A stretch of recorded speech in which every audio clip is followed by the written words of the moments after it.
Live with episode number 14 of the podcast with our buddy here, Adam Sosnick, and our new friend, hello, Jerah Hutchins, a.k.a. Jay, is what her friends call her. That's what they call me. And our friend Sam here has learned in the last 24 hours how to pronounce. Fort Lauderdale. How do you, Sam, say it now correctly?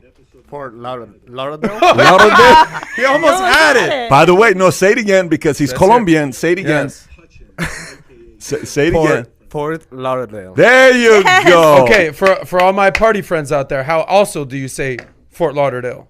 He forgot about it. For Liquordale? Fort Liquordale, Is that because what you you get say? liquored up. You And the reason why he had to learn the reason why he had to learn how to say Fort Lauderdale, because he's got a flight to Fort Lauderdale today. So are you going for the first time or no? Yes, sir. Unfortunately, we may not see you back here because if he takes you to the wrong places, yeah. you may stick around and not come You're back. gonna meet a Colombian from Colombia, even though you're from Colombia, and all of a sudden you're And not that's a coming back to whole Dallas. different story of Colombia. Anyways, okay, so why do we bring Jerah today? Let's talk about why we brought Jerah and what we're going to talk about today. So Jerah, not last week, 2 weeks ago. Luis, when was the class that we took? September 10th. The 10th? Yes. So the 10th, we decide, because I come in and I'm talking to, it's not every day you talk to your HR person and say, hey, I want to have a license to carry class at the home office. This is not every company wants to do things like this. But I said, I want to do something here, and if anybody wants to participate, do it. Who do you recommend? She was all on board. Idea. This was my idea. Okay, because when Aaron called me, you know Aaron Stanwicks and I have known each other for a long time. Yeah, she told me. Okay. I can see Yeah. that. I said, listen, this is what I want to do. And I said, I think I want other people to get it as well because I think that times are getting a little crazy. So she says, I know the right person. I said, who's the right person? He says, this is my friend. I said, okay, put it on. No problem. And I've been to so many classes, and I go to these classes. I'm bored out of my mind when I hear some people teaching stuff. And then you walk in. 15 of us are sitting there. Just so everybody knows, our buddy here, Luis brought his mom, his grandma, his grandfather, his brother, Abuela. his sister, Oh his my cousin. gosh, You yes. had 2-year-olds swinging guns. He You wanted said the whole family everybody in to- this family's going to have I a know license. when he sent in his payment, all the family members didn't even fit in the memo. Luis, so I why, didn't really why know so if I many had people in your everybody. family? Why? know? Tell me why. Just because I want them all to be safe, and the times Good are for getting you. crazy. So I like it. And then Kai from Norway led the way. We have to recognize Kai because Kai led the way with the most questions. I think Kai asked 50 questions, and we're like, listen, buddy, we want to keep this to 4 hours. Kai dragged it out to 4.5 hours. He was also the first person to sign up. Was he really? Yeah, Kai was like on it. Wow. So pro Second Amendment from First Norway. person to sign up From and pay. Norway.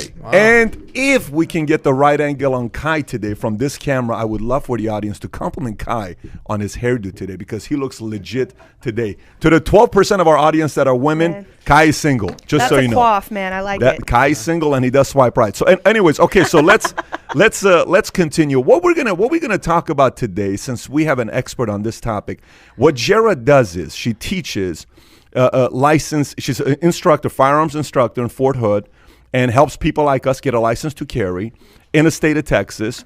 What she also does on top of that is human trafficking, which she'll tell some of the stories, just so everybody knows. She went to sleep last night at 6 o'clock because she was working last night. So she's going on fumes today. Our buddy Adam hasn't had any sleep all night last night. Okay, he's got deep thoughts about his future, his life.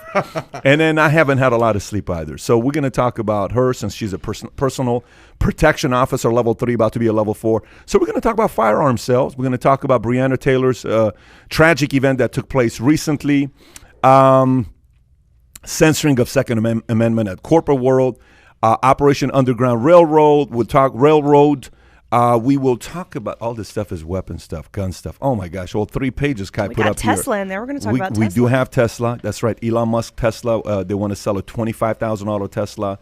And then American household collectively, their net worth climbed 7% in Q2 to $119 trillion, which is pretty good to see people's net worths increasing. Nike's share has soared 13%. Carvana share soared, surged 30%. Barr announced $100 million more to combat human trafficking. And then Cindy McCain apparently is not a fan of Trump, and she will be voting for Joe Biden, a Democrat. The last time she voted Democrat, she was 18 years old. Mm-hmm. So a long time ago, the last time she voted Democrat. And she said she's going to be voting for Biden over Trump, which we'll talk about that as well. there was some intense meetings going on at the UN, and obviously the most important topic today that we have to talk about is Mike Tyson's voting for the first time. If you didn't know, Mike Tyson will be voting for the first time, and everybody's wondering who he's going to be voting for, because prior to this, he couldn't vote due to his felony record. Now he can finally vote, and we can kind of talk about who Mike Tyson's going to vote for. But I think it's appropriate for us to take a quick moment here. And Jerah, why don't you take a quick moment and share with the rest of us why one thing I liked the most when you opened up the class, you talked about the importance of having a license to carry. And you shared this story about your experience, what happened in Orlando, that I think if anybody's listening to this, whether you're married, whether it's for you, if you have a sister, if you got a daughter, if you got a mother, if you got anybody, has to hear the story that Jerah shared with the rest of us. Jerah, tell us what happened with you, why you decided to get a license to carry. Well, I was in Orlando years and years ago, and coming back from a vacation there, and one of the guys that was handling the baggage took a picture of my luggage tag with his cell phone. And in Orlando. In Orlando. So you're checking in your bag. He takes a picture because your license is on it. Yeah. I mean, your what do you call it? Your address is on it. Mm-hmm. Okay. Address, name. I mean, what do you put on there? You know, you want, if you lose your bag, you want to be able to find it. You know, you want, so you're gonna just blindly put, all of that information on there, right? You naturally put it, assuming you can, trust the airlines. And you think about, who's working in baggage. I'm not saying bad people work in baggage. I'm just saying like you're thinking about like just random strangers they got all your info, right? They got your address, they got your email address, they got your phone number, your name. I mean, I'm not hard to find anyway. I got a weird name, but so the guy started reaching out to me and, kind of telling me that we were sort of destined to be together. Hold on, what? The guy, he was a baggage handler? He was at the airport and just started. He was actually the guy that checked in the bags. He wasn't necessarily the baggage handler. He saw me. He had a conversation with me. So wait, let while me get he this was straight. checking in my bag. So the person we go to give our bags to and get our flight, what do you call it? Your boarding pass. Your boarding pass. That's the person you're talking about. That's a trip right there. And he starts texting you, emailing you, what? Calling you, what? Freaking MySpace to me. Like back in the day. That's a what long year is time this? ago. Yeah. 04? That's a long time ago. And Jarrah, what year? It was Paint the picture for us. I was 23. 2003. Gotcha. I was 23. So it would have been. Don't date yourself. I know. I'm 6 years ago. You're 21 years 38, old. I'm 38 now. I've never seen a woman just announce her age like this. She said it on stage. Yeah. She was so comfortable about it. I think it was 2004. 2005. This is the height of MySpace. Okay. Yeah. Facebook isn't a thing yet. Yeah, not quite. Jarrah's traveling, doing her thing. Yeah. And some guy thinks he's destined to be with you. Yeah. Continue, please. And so it's interesting the kind of people that handle our personal information. And another, before I get to it, another interesting thing to note is, a lot of airlines, if you check your gun on your baggage, you can do that. You can do it in your checked baggage. We learned that in class. And, they used to want you to have a TSA lock on there, right? So that they could look into your, look in your stuff, make sure you have it packed right? Well, then TSA started stealing people's guns. Oh, Jesus. So now they, a lot of airlines want you to have, you got to declare it. They got to look at it, right? And then they want you to lock it up and have the key, right? So the people that we're supposed to trust, this organization that was, brought out of 9/11, right? Now that you're stealing people's guns. So it's like, who do you trust? November 01 when they came out, by the way, TSA. Yeah. Only if you think about it, TSA's only been around for 19 years. Yeah. Some people think TSA's been around for a long time. It used to be a private organization that would do the security work. Now it's TSA 19 years only. You're saying November of 2001. November of 2001. 2 months right after 9/11. November Boom, they of 01 implemented it. is when Bush came out with the TSA. Got it. Crazy. So anyway, he was reaching out, and it was, it wasn't welcome, and I was living on my own, and he showed up to the house. Middle of the night. Here. Not middle of the night, but at night. At night. Probably 8, 9 o'clock. And then what happened? He was greeted with the business end of a shotgun. It was great, but not by you or by your boyfriend at the time? No, I was home alone. So by your shotgun. What was his reaction? Fear. can only as imagine. it should be. Yeah. I can only imagine. And it was, and after that, here I started to think to myself. Now, another thing too, but I don't know if this is TMI, but this was kind of the second, really crappy thing to, happen to me. So I was raped as a teenager, and I didn't want. So that, after that, I started to think to myself, I can't. The people that I'm supposed to be able to trust to keep me safe. Right. My parents, the police, the government, and I'm not poo-pooing on any of those people. I'm just saying that the people that we sort of naturally look to keep us safe can't do it. It's impossible. And it's not necessarily that they don't want to. It's that they cannot. It's physics does not allow for it. Okay. And so we have to, it was kind of at that point where I said, I've got to kind of maybe be a better ambassador for my safety, right, and a better first responder to myself. And so I started to, and I grew up around guns. I grew up in a family that was about guns, but I didn't really have a lot of handgun experience. I was a hunter, growing up, so I always kind of had the shotgun. Well, I can't strap a shotgun in my back and, go where, get my nails done and go to the movies and all that crap, So I got to figure out, what do I need to do about this? And so I started kind of looking into what it would take for me to get a handgun license in Texas and, that particular education, because I certainly didn't want to shoot my foot off. But so I needed to get educated. And so I did that. And it was a very painful, brutal experience because I was being taught, no offense, but I was being taught by men who didn't want to teach me.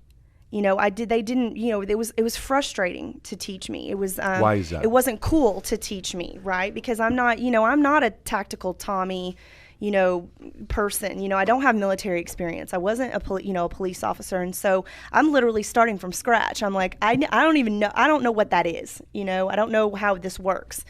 And so it was, sometimes when you're at a certain level and you got to go back to the basics, it can be, frustrating and boring, right? You want to keep going forward. You don't necessarily want to go back. And so when I finished that sort of education and felt comfortable going to the range on my own, and carrying a gun, I started to get, some of my female friends were like, hey, I saw you were at the gun range, maybe you can take me. I'm kind of interested in this. And so it started out me teaching my friends. And then I would, they would tell their friends that I didn't know or whatever. And then, it kind of turned into a part-time gig. And then I said, you know what? I want to start teaching license to carry because I got a perspective on this. I got things to say about this. And so I went down, I signed up to go down to the DPS class. It's a 2-day class down in Florence, right outside of Austin. And 180 people came to this class to get licensed to carry. They only do it like once a year. 2 women.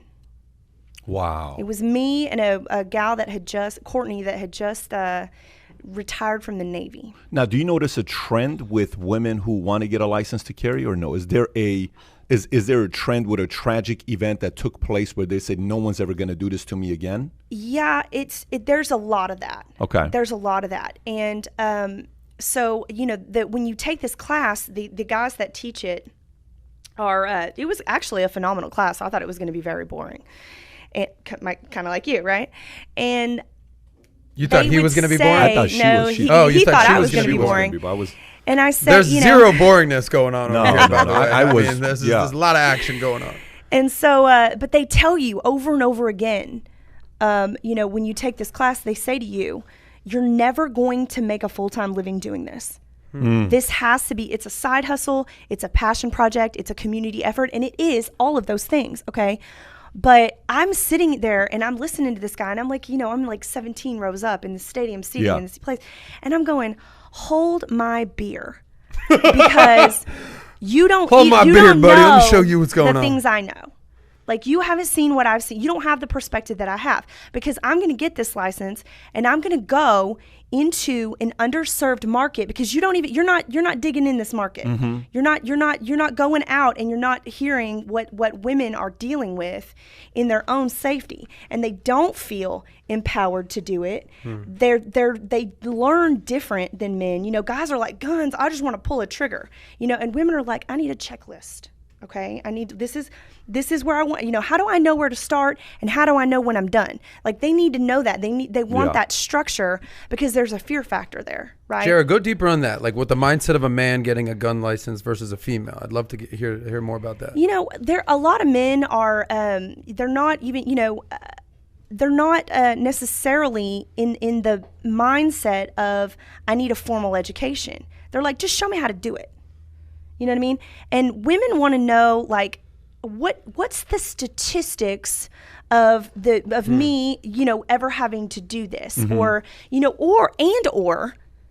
with a lot of women, it's the question has never been posed. So when I teach introduction to handgun, for instance, and I do a lot of ladies only classes for that, and I teach men too, but the first question that I ask when I sit down is I go, listen, how many of you in here are moms? Okay, and it's most of the people that take that class. And I say to them, do you think in reality, because we talk a lot of shit, right? We say, mama bear, don't mess with me. There's a lot of water cooler talk between the mamas about what they would do if somebody ever messed with their kid. But I say in reality, would you really be able to pull it off? Would a physical altercation when your kids' lives are at stake, what would you do? And could you do it? Okay. I'm not saying would you have this from moms. Oh yeah. And I'm like, I'm not asking you if you would have the gumption to do it. I'm asking you, can you pull it off? I'm asking you, can a woman my size take down a man your size? And the answer is always no. Because the question's never been posed to them that way. Nobody goes up to a pregnant woman and says, hey, when you have that baby, do you think you're ever going to be able to physically defend it? Nobody ever asked that question, and it's a question that needs to be asked. We don't need to wait until we're about to start a family. We need to start asking our daughters this when they're little, when they're younger. Okay, when they get to be teenagers and they start doing stuff on their own. We need to start training our kids, not necessarily to be, warriors and fighters, but we need to say, look, you need to start paying attention to what's going on around you, and we need to be good examples of that as parents. And as adults in their life, like I don't have any biological kids, but I have a lot of kids in my life. And this is the question that Aunt Jerah is posing to them all the time is pay attention to what you're doing. Pay attention to what's going on around you. Assess your environment often, not to the point of paranoia, but to the point of preparedness. And so I have literally built a business, a viable business on teaching people how to not die. And that's insane to me. That is insane. By the way, there's a little bit of static on the speaker. I don't know if you're getting it or not. There's ta ta ta ta ta ta. It's a lot now. Yeah. I don't know where it's coming from. We've never had this. Okay. This is a first. So okay. You're gonna do what? You're gonna. Just gonna unplug this one. Okay. Going with another one. Is it mine? No. Go ahead, put it back. Okay. Let's see. Can you hear? Still a lot of static. It's guys, can you hear us okay? It's somebody's Everyone that in the happens. Audience? Okay, so it's not this.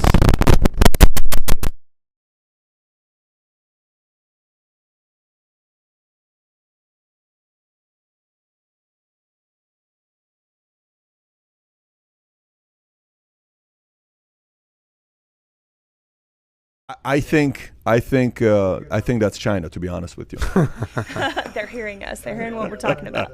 Jarrah's bringing too much fire to the show. The audio system can't handle it. We are. So if you can hear us better now, we'll get back to it. If you can't hear it, just say yes. We're good to go.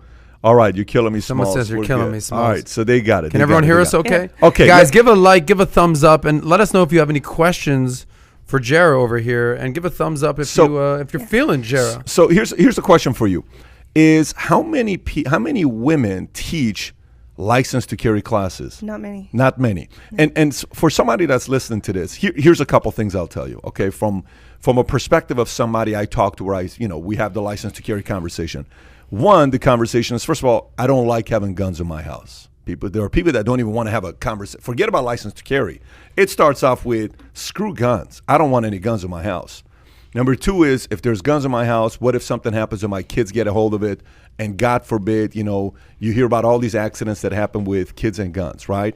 And then it's license to carry, right? Why do I need to have a license to carry? What's the benefit of me having a license to carry? Like, who's going to come and do anything to me, right? So especially with all the stuff that's going on right now with Black Lives Matter, with, defunding the police, with Breonna Taylor, which we're going to get into here in a minute. Riots, protesting, election, all of this stuff that's going on. Why do you think it's important for somebody to have a gun and let alone have a license to carry? Because physics dictates that the only people that are going to be able to purposefully respond to a situation of duress are the people that are already there. I mean, that's it. And that's science. It's indisputable. It's very important what you just said. Can you say that one more time, what you just said? Because physics dictates that the only people that are going to be able to purposefully respond to a situation of duress are the people that are already there. And so nobody's going to show up. And how many things do you see on social media where, somebody's getting their ass whooped in the middle of the street and people are just filming it, nobody's helping. Yeah, all the time. So people are, people are more about the drama now, than anything. And I think that there's a fear factor about defending oneself that needs to go away, right? And the only way that goes away is with education. It always has to be education before legislation, because you're never going to legislate out hate. You're never going to legislate out crime. You're right. You're never going to legislate somebody into an opinion. So you got to change hearts and minds. That's the only way to do it. And the only way that you do that is through education. And so what's been an interesting thing for me to see over the last sort of 10 years that I've been teaching this, and about 3 years full time, is the mindset of women when they first get to me and the mindset of women when they leave my class. It's literally, it's either 1 hour, 3 hours, or like 5 hours that they spend with me at a time, right?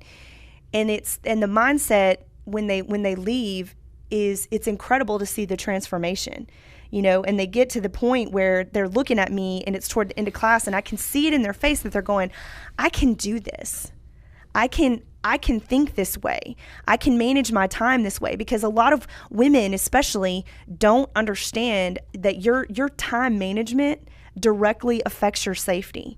So if your life is in disarray, if you're constantly late, if you don't have a plan, if you can't keep a calendar, that right there is the beginning of the end of your safety. That's powerful what you're saying, because what I did when she said this is the first thing I did when you talk about physics.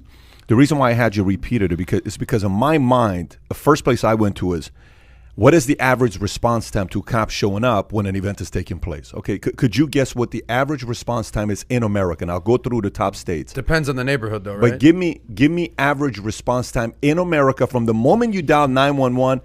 I have somebody in my house. They just robbed me. I just had somebody pull the gun on me. How long do you think it is average response time? 5 minutes. 27. 3 minutes. 3 minutes. U.S. Now watch this. Watch what happens here. That's U.S., right? 3 minutes. L.A. is 5.7 minutes. Seattle, 7 minutes. Dallas, 8 minutes. We live in Dallas. Miami, 8 minutes. New York City, 13.3 minutes. Atlanta, 9 minutes and 35 seconds. Houston, 10 minutes. Detroit, 12 minutes. Denver, 15 minutes. Okay, they used to be 15 minutes. Now they're at 13 minutes. What can you do in 3 minutes? Oh, but here's the thing. Think about that. That's if they have somebody to send you. That's if somebody's available. So I have a quick story about this. Yeah. So, I dated a guy a few years ago whose kids were teenagers. And his ex-wife, they had, 50-50 custody. He had taught his kids how to shoot. And at the time, his daughter was the oldest, and she was about 17. And they lived actually not far from me in the historic district of Fort Worth, Fairmount, okay? And it's right by the hospital district. And on the 10th floor of JPS is the psych ward. Wow. Okay. And so, I had a schizophrenic heroin addict break into my house when I lived there while I was home last October. Okay, but that's a different story. We'll tell that in a minute. I was gonna say you got a lot of I get a lot lunatics I got coming a lot, after you, Jerah. I got a lot going on here. Okay, but you got like catnip for crazy going on over here. Yeah, predisposed. I guess just sprinkling Jerah dust everywhere. The Come get it. Can't help themselves. Come get it. Okay, yeah. but Kai, relax, buddy. All right. There was they were. So she was home with her mom. It was like 11 o'clock at night. Some guy just walks up the driveway and starts trying to break in the house. Starts trying to break in the garage. Okay. Now, my ex had given his daughter, or his wife really, his Yeah. ex-wife, a 38 special. And he was like, look, we're not together anymore. We're not living together anymore, but you need to be able to protect yourself. Now, she was not anti-gun. Can you tell Adam what a 38 special? It's not like a special gift on your 38th birthday. Because I know he was thinking like a birthday this is suit. nice. He's getting a birthday suit. Jarrah. 38 special is. Yeah, It's a revolver. Can you search I and think show we us all what a 38 know what a special 38 is? special I don't is, know. I ladies mean, I and think it's gentlemen. good to Come show on, what a guys. 38 special Yeah. is. Does our audience know what a 38 special I'm more is? concerned about you knowing what a Oh, look, 38 there's a special pink is. one right there too. Oh, Yeah, nice. So it's a typical. I mean, you probably Yeah, saw I these a used- lot in like 80s cop shows. Yeah, I used to Yes. watch You know, Dragnet. right? I know Yeah. that. Yeah, Dan Aykroyd. Very impressed. Yeah. Go ahead, Jerah. So she has this 38 special. So so and she wasn't super big into guns, but he says, hey, AG knows how to use it. Okay, Who's AG? the daughter. Oh. And nobody ever thought anything of it. Well, so this guy's breaking in the house, right? So the mom, she's calling 911. She's like, hey, somebody's breaking in my house, like right now.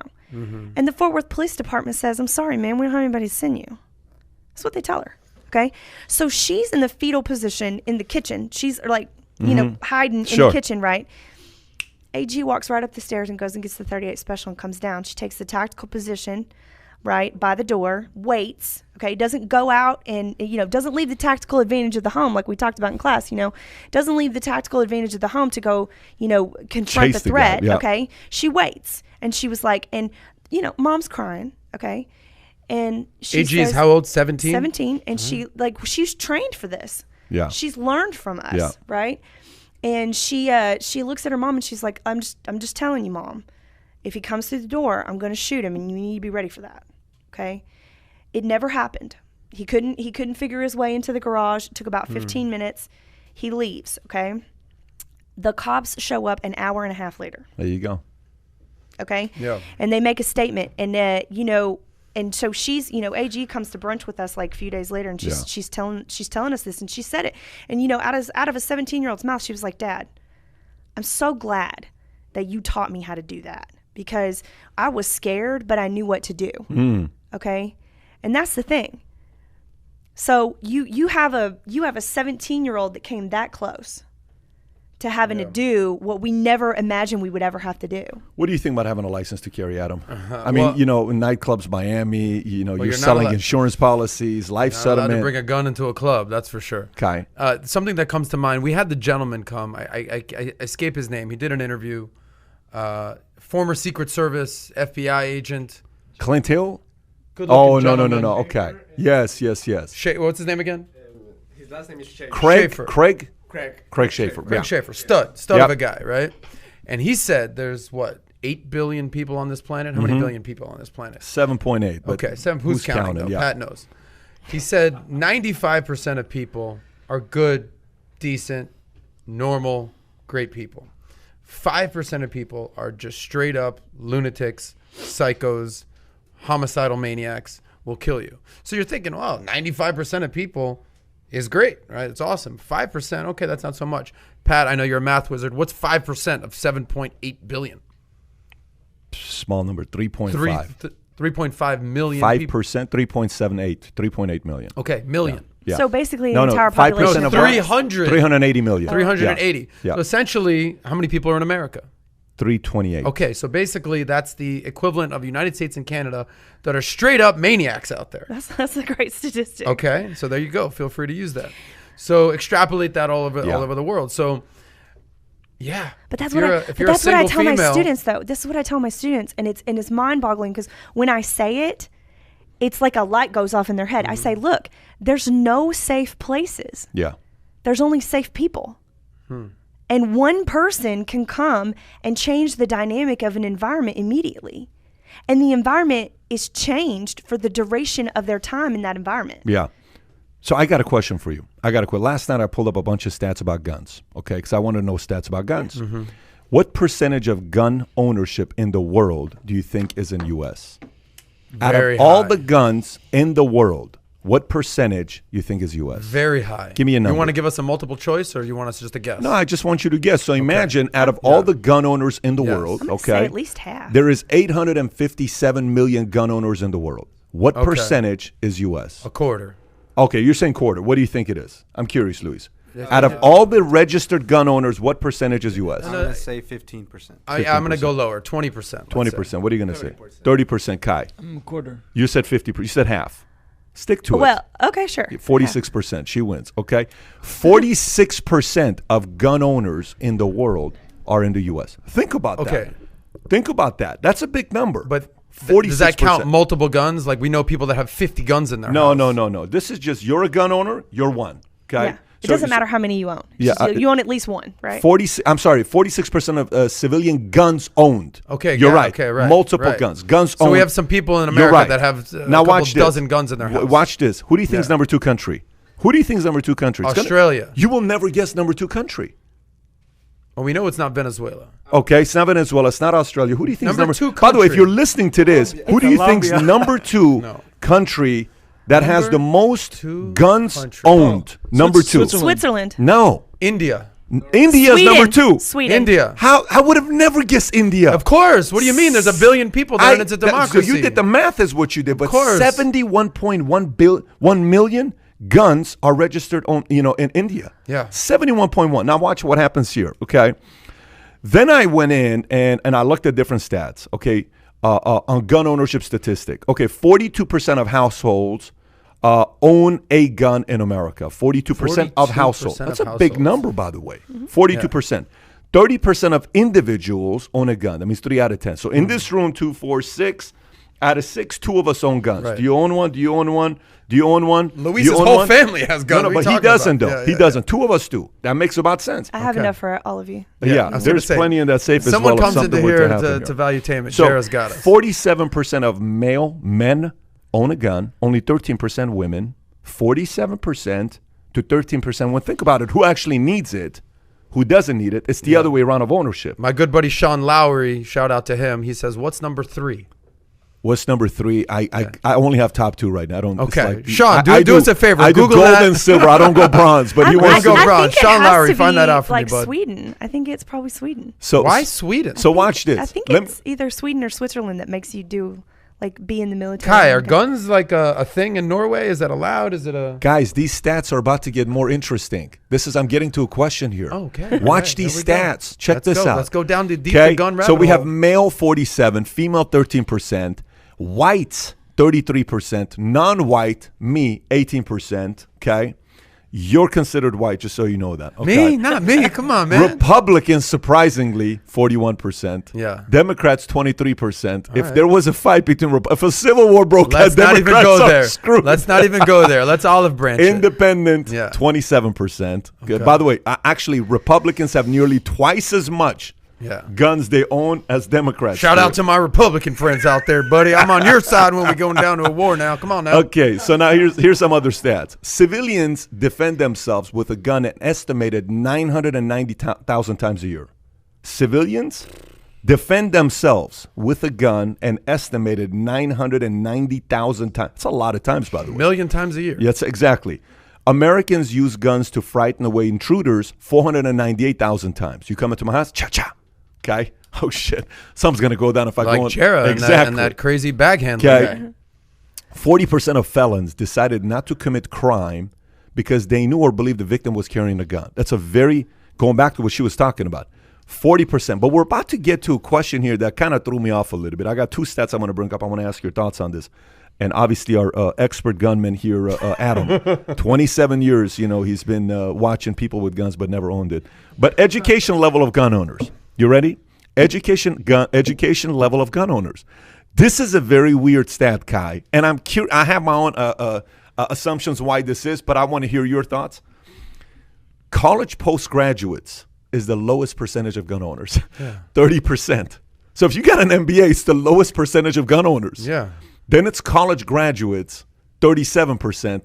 Some college, 41%. High school grad or less, 42%. So the more the education, the less gun ownership. Let's the have less that conversation. Exactly. Let's so have that I want to have, conversation. because I knew you were going to love this with your peers on your community.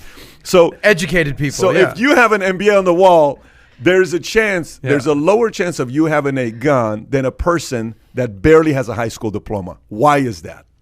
Go for it. I think that's just part of culture, right? United States. The Giving more you a nice little- more that you're in college, Yeah. you're working in a high level career. You're a lawyer. You're a doctor. You're working as a white collar business. You're probably the less likely you're going to be using a gun. I don't know, Jarrah. I think that it's because you feel safer where you are. There we go. Because you're educated, you're probably typically making more money. You probably feel like you live in a safe place. Okay. Okay, or you have gated security, or You're living in a good community. You're living in a making more community money. that may not have a lot of crime. You can afford What other a angle? butler with a gun. Just because you got an you can afford a butler. But What are you living in the bat cave or something like that? All my butlers got guns, guys. All of them. I mean, come on. Okay, Alfred. why else? Jarrah, you could be my Alfred. I'll hire you any day of the week. Let's go. So why else though? Why else do people with degrees? I would love to hear your opinion on this. You got an angle on this, so I don't want to step so- into PBD's trap. No, I know you got something. I'm asking you guys. Yeah. I'm just giving. I'm just. I think it's part of the culture, and I don't want to stereotype, but the first thing. Ooh. I think that's a sign that I'm just not gonna. Jarrah, what are you taking from here? I'll give you a couple thoughts here. I'll give you a couple thoughts here. When Adam gets nervous, his Yeah. seat drops. It just reads him well. I just realized that Jarrah has a gun, and I'm trying to combat her. Are you right now? Yeah, of yes, you are. course. That's right. Yes, she is right now. She's Jarrah, I back. apologize for anything I may or may not have said already. Yeah. I'm sure our audience. I is can loving only this. can you imagine like if a soy boy were to date a Jarrah. If a soy boy were to date a Yeah. Jarrah. Now, a soy boy is what? A guy who is. That was actually going to be my next question. Is what? What is a soy boy? Yeah. So I found that out. So a soy boy is. The chat's gonna be lit right By the now. way, I would love to see who actually came up with that nickname first. Yeah. Who came up with that nickname I first? think it was a Like, girl that was like Adam's somebody such a said soy boy. soy boy is a pejorative term often used in online communities to describe men perceived as lacking masculine That characteristics. makes The sense. term bears many similarities There's many and has been different compared definitions. to the slang term of how do you pronounce that? Cuck. Cuck. Yeah. Cuck. Another term popularly used as an insult for male femininity Yeah. by online communities. Soy boy. I don't know if you're a soy boy, but if a soy boy were to date I'm not a soy boy, but I play one on a podcast. yeah, but you're definitely not a soy boy. If one of the stats said a soy boy is a guy who marries his first girlfriend, that's Yeah, definitely not going to that's be you not, because you've been on their 200 one and you're still not married. So we'll figure it out one of these days. If a soy boy were to date a Jerah Yeah. and they're at a bar Yeah. and a guy comes and talks smack to the soy boy, what's the soy boy going to say? I swear to God, you say one more thing, Jerah's going to whoop your If ass. you say I'm one telling more you thing, right- say one more Jarrah, thing. you want to have a Say conversation one with more this thing guy? right now. She's going to put you in your place. I feel like, if a soy boy ends up with Jarrah and they say you may kiss the bride, Jarrah's going to pick me up and like walk me out. I'm going to like take you over the threshold. Is that where we're going with this? No worries. My God. But let me give you my theory why I think the more college, I've never dated a girl like Jarrah. Every girl I've ever dated, this is not me hitting on you right now. Are you scared? Every Is girl it- I've is it ever a dated concern has of been yours? like more of like a feminine model type, You better watch out cheerleader with your type. language right now. Our feminists going to come after you. We got a big Whatever. feminist community. Good, great. I enjoy it. Welcome to the party, y'all. But I've never dated a girl that's like, all right, buddy, I got this from here, soy boy. It's not that you talk like that. You're very feminine it's yourself. really, not that it's- you're not feminine, Jarrah. the only- I retract listen. that The last moment statement. you went there, you couldn't come back. You're committed. I just The we need only, more the Jarrahs only out reason there. Oh I my would do it God. for you Let me dap you up. is because I'm less likely to be convicted by a jury. Okay, I don't know what that means, but Yeah. why are you less likely to be? Because I'm a woman. Okay. I'm a woman that defended myself with a firearm. So, statistically, I'm probably less Jeez. likely to be convicted by a jury. So you should use that to your full advantage. What type of guys do you typically date, Jarrah? You said you're single. No, she's got a boyfriend. No, I do. You do have a one, boyfriend. yes. Okay, cool. Tell us about your boyfriend. He's big. He's a very large person. He's a big dude. Yes. How big is big? He's about 6'5", probably 240, 250. And are you more like, I want a manly, big, burly, gun carrying kind of guy? Or, we met at the gun range. you met at the gun. I mean, So it's not going to happen at your comedy club. No, 99% of the girls I've dated have been in a club and live in South Beach. Like, she's meeting dudes at a gun range. Kai meets girls at the library. Sam meets girls at a salsa at club. the self-made yoga place he goes to. It's the self. What do you call it? The self pizza what? parlor. Do-it-yourself yoga. Yeah. It's a nice place. So is that typically the kind of guys you date, like the bigger gun rangy type of guys? No, I mean, I dated an entrepreneur before that. I mean, he was a gun owner, but it's not like he, went all the time. Gotcha. I don't know that I have a type, honestly. Would you ever date a guy that does not own a gun? That would be tough.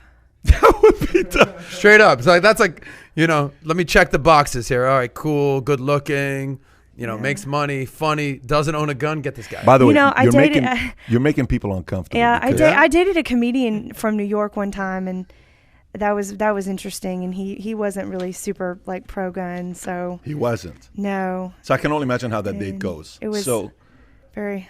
You give a hug, and after you give her a hug, you feel something very, hard over here, and it's a gun. You're like, wait a minute, what is that all about? Oh, it's my gun. Yeah. Do you have a gun? That's better than whatever the alternative would be.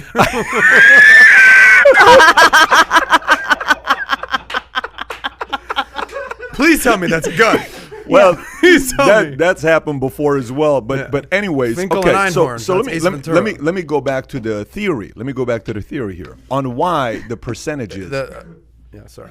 Our audience does not want me asking Jarrah questions. Our audience is very offended that I would delve into her personal life. Are you okay talking about your personal life? I'm armed. So okay, you're fine. good. Yeah. You know what? For our audience, I love you guys. Stop being so sensitive. Soy boy's getting knocked out. Listen, we're good, guys. Take a lesson from me. You take punches, you keep coming back. Okay. Use that in your own life. So let's go back to this. My theory on these stats. Okay, so the more the education. Yeah, let's get back to that. The less the gun ownership. I think absolutely I agree. The fact that the more income you make, the more money you make, you're going to live in a better community. So obviously you're not going to have a need for guns. Okay, that totally makes sense to me. But what also makes sense to me is how long does it take to get an MBA?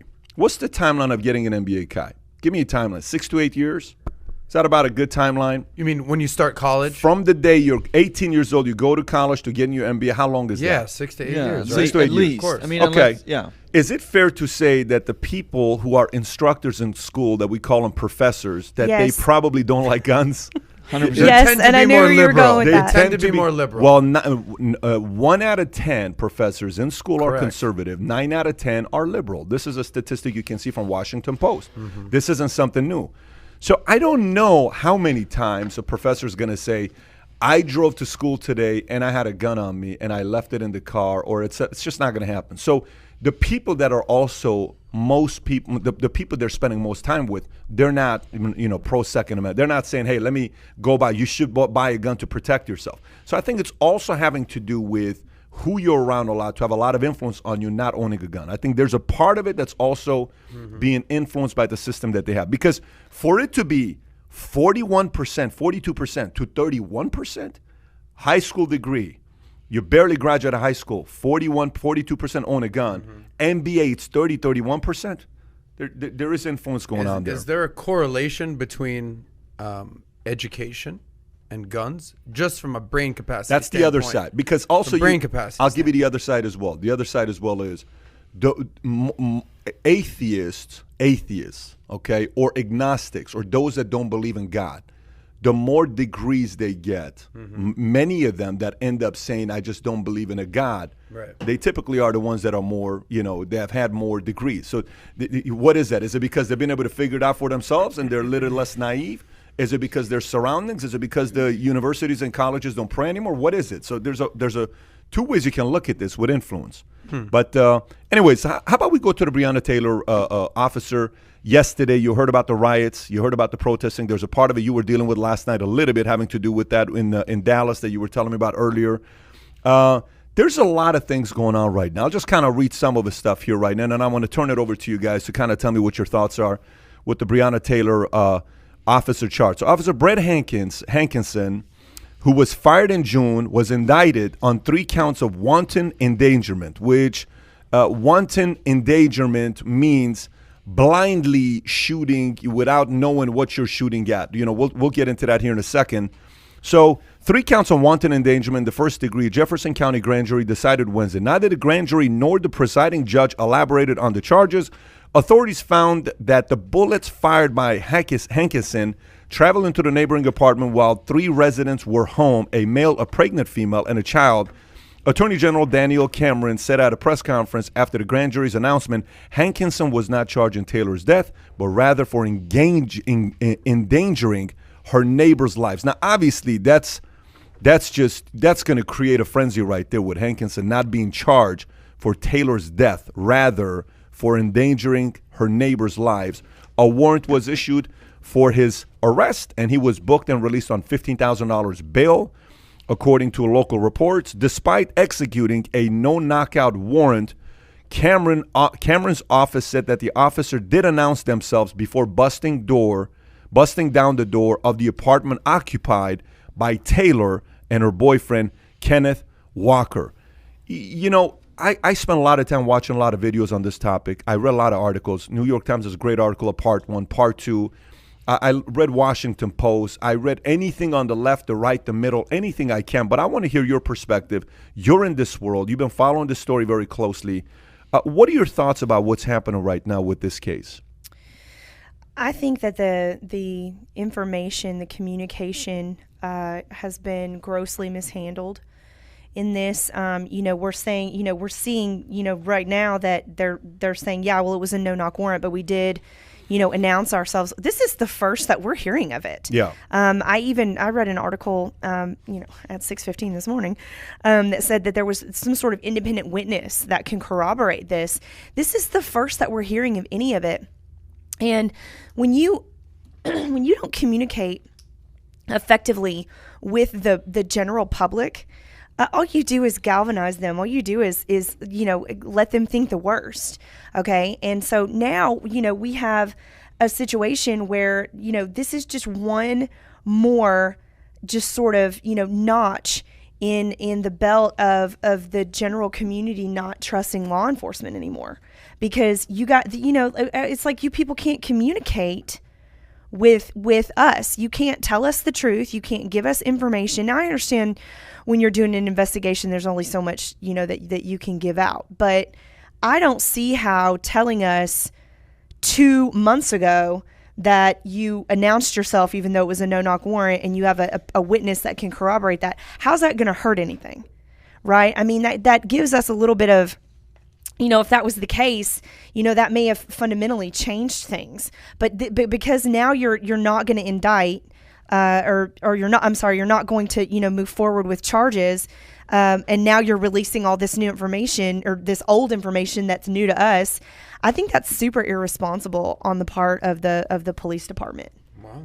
I think that's super, super irresponsible. And I think that, that girl was innocent. For all we know, I mean, with all the information that we've been given, she was innocent. That was a huge tragedy, and I think that something needs to be done about it. I think she has probably the most unique voice on this story, being that she works side by side with law enforcement, right? I mean, you're considering actually becoming a police officer. I had to pull guns out last night. Right. Okay. Okay. She's gun instructor. Yeah. Female. Yeah. Has lived alone. Yeah. Has lived with the boyfriend. Sure. Owns guns. Has dealt with police. You have a very unique story on this. The word that comes to mind is optics. Like what? Like you hear this, you hear misinformation. Like you said, you read.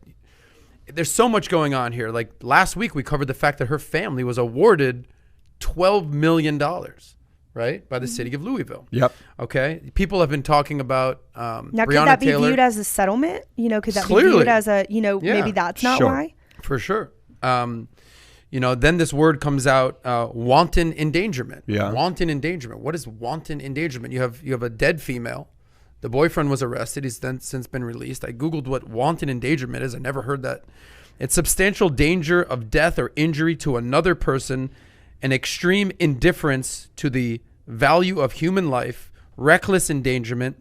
So that's what the officer Hankinson was charged with. And that's another, and I don't mean to interrupt you, but that's another lack of communication is like you come out and say, this is what this person's being charged with, but you don't explain, what it is. And so if you're in Texas, if you're watching the show in Texas, that's the equivalent to Penal Code 9.05 in Texas, which is reckless injury or death of an innocent third party. And here's the craziest part of that. Okay.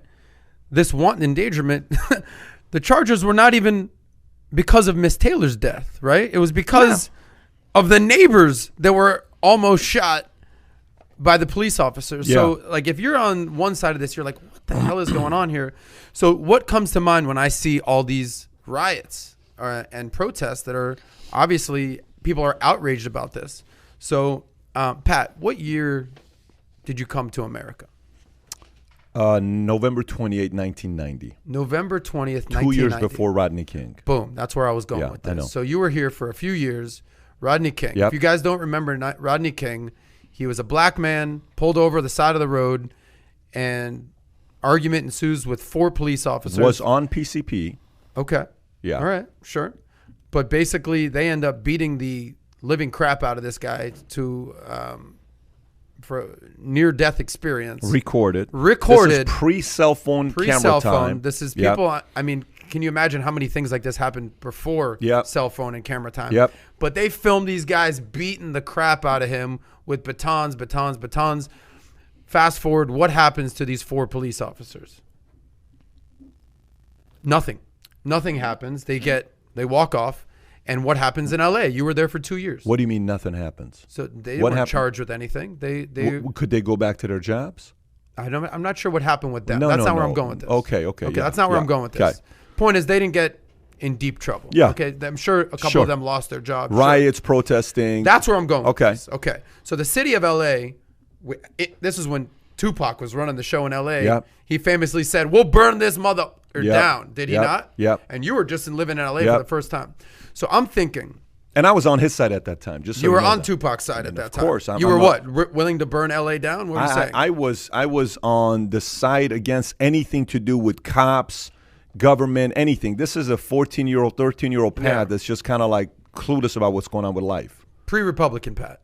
Not Republican, independent. Pre-independent Pat. The difference between me and you is I have voted on both sides. Okay. That's the difference between me and you. right. You've only voted on one side. That's not true. For presidential, I've only voted for one side. That's the biggest level. But I've also voted for Republicans. On what? In the Senate, for governor. The property mayor level, like with 60 best Republican units. Yeah, of course. My property manager was a Republican. I voted friend of mine, for. Is that kind of Mayor Francis Suarez, Republican in the city of Miami. Can you order a box of cookies from the local cookie store for this buddy here? Here's my point. Tell your point. We've been waiting for You're famous. We're going to get Pat a T-shirt that says, "What's your point?" That's going to 100%. You got a good one as well. Miami Heat. Shout out to them for winning. Shout out to the But go Miami. ahead. We Shout just out cracked Tyler 2,000 viewers. Thank you. 2,000 people live respect. listening are wondering what is Adam Sosnick's point. Here's my point. The last thing that we want to see in America are cities being burnt down. The last thing we want to see are riots. Okay. Can we all agree upon Yes. that? We can. Okay. So sometimes you have to reverse engineer what you're doing. So if you're the city of Louisville in this case, and we say, all right, guys, we are up to our eyeballs in some bullshit right here. If we come out with this wanton endangerment, no charges against the police, we know what's going to happen, not only in Louisville, not only in Kentucky, all over America. So when we make this decision, let's prepare for the worst case scenario. I'm not sure they did that. Because, number one, let's just back up. 2 police officers were shot yesterday. I hope they are doing okay. Like, that's the last thing that we want in America today. But when you make this type of decision and you charge one officer with wanton endangerment, which is like a slap on the wrist, just expect the worst case scenario. And that's the last thing we want to see here. He probably should have been charged with wanton endangerment anyway, right? On top of, I think, maybe 1 or 2 other things. What do you think he should have been charged with, or any of these police officers should have been charged with, in your opinion? I think at minimum he should have been charged with involuntary manslaughter. Okay. Because you can't. Now, here's the thing, though. It's when we start critiquing the police, we have to remember that you are not the police. You've never been the police.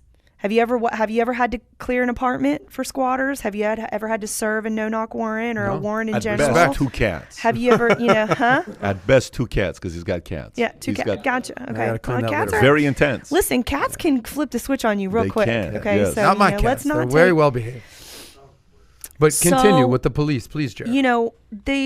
I have worked side by side with the police. I have had to clear, apartments. I've had to, I've kind of been taken by surprise a couple of times, and I can see it from both sides. But what I will say is that there's a stark difference. There's a huge delta between justice and revenge. Okay, and I think that what the protest community, maybe not the protest community, but the riot community wants blood. They want revenge, and that's where it's coming For sure. to. And so But you have to know that when you're making the decision. Yeah, exactly. And I work overnight in the exact same communities that are experiencing what's happening to Breonna Taylor. And so we have to be, now I think policing personally is more about sympathy, empathy, and leadership than it is about authority. And I think that Totally that's what agree the with you, policing, that's what the policing needs to get back to. But you have to understand that absolute power corrupts absolutely. And so when you put somebody in a position of authority like that, with a gun, power to arrest, whether they've seen it or not. So like as a personal protection officer, I can only arrest somebody if they commit a felony in my purview. I can't go find somebody that because somebody said, okay, it has to happen in front of me. And I think that when you give a lot of power to, and a lot of authority to the police, and sometimes they need it, right? Okay. But in generalities, that gets in your head. I know because I have to remind myself all the time when I go out and work in these communities that these people are my brothers and sisters. They're in humanity. Okay, I have to remember that. Civilians. No matter what lifestyle they lead, no matter where they live, no matter what they've done. Okay, I have to understand that the only thing that I get to judge is what they're doing right now. So it's like when people say, "Well, George Floyd did that. He held a gun to a pregnant lady's belly, and he was high on this, and he did that." Yeah. That's not for you. Okay. Right. Now, do I think he needs to be glorified on the back of an NFL helmet? Hell no. But what he did before doesn't matter at that moment. What matters is that I couldn't agree with you more on that topic, but I will tell you a couple things here. I got a couple different perspectives on this here. So one is we got three people involved in this situation, right? We got Breonna Taylor, okay. Then you have Kenneth Walker, who is the boyfriend she's currently with. Yes. Then you have Jamarcus Glover. There's three people. The ex-boyfriend. Right? So when you sit there and you think about her choice of picking men, she needs to read the right books on picking the right boyfriend, because the history of the boyfriend. So she started off 2020 saying, I have a new job, new career, new this. She was expecting 2020 to be a big year. She blocked her ex-boyfriend on Instagram, social, didn't want to deal with it.